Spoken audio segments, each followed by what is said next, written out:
اشتراک فعالانه ورزشکاران تاجیک در مسابقه‌های بین‌المللی طی سال‌های آخر بیشتر می‌گردد. ضمن اشتراک در مسابقه‌های بین‌المللی ورزشکاران مملکت جای‌های نمایان را اشغال نمودند. مهیا намудани شرایط ارزنده مشق و تمرین با ورزشکاران تاجیک امکان فراهم آورد که بعد آمادگی سطح بلند آنها در مسابقه‌های بین‌المللی شرکت کرده سزاوار جای‌های نمایان گردند.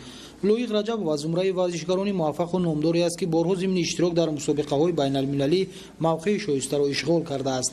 طی سال‌های اخیر این ورزشکار تاجیک در شهر مسکو فدراسیای روسیه و دولت تایلند و آلمان با دستگیری ایده هموطنانمان در یکی از تالارهای ورزشی مجهز با دستگاه‌های معاصر مشق و تمرین نموده با جهد و تلاش زیاد در مسابقه ورزشی سطح بین‌المللی تا به دور فینالی برآمده است. محاربه‌های کسبی 4 تا اون رو در این سه اشرا در وطن خودمان گذراندم، 2 تا با حریف قرقیزی و 1 تا با تاجیک و یک از حریفان دیگرم یک از محاربه‌ها را در شهر الماتا گذراندم در قزاقستان با حریف قزاق و 7 تا محاربه دیگرم رو در آلمان گذراندم. این 4 شرکت آلمانی که بود من در اونجا صاحب کمربند شدم، از هر چه آنها کمربند از خود کردم.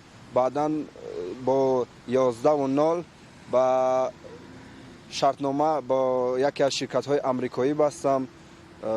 در این سال 2019 که هر یک بار یک گرند پری می‌گذرانند در همونجا اشتراک کرده تا فینال آمدم. لویق رجب برای شرکت در مسابقه‌های سطح بین‌المللی آمادگی گرفته عزم دارد که غالبیت را به دست بیاورد. در مکتب اینترنتی ورزشی داخل شدم و در آنجا از جودو سر کردم. بعداً با طرز آزاد و باکس تایسکی باکس با اینها مشغول شده بعد به ام ام ا گذاشتم.